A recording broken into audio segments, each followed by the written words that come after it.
ברוכות הבאות לישראפוליש.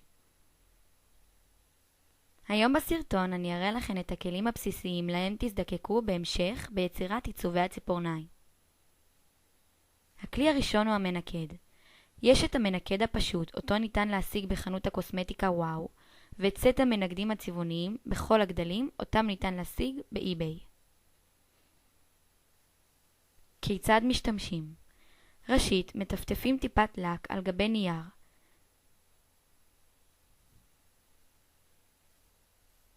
טובלים את המנקד ומנקדים נקודה, היכולה לשמש כעיניים או ככל קישוט אחר.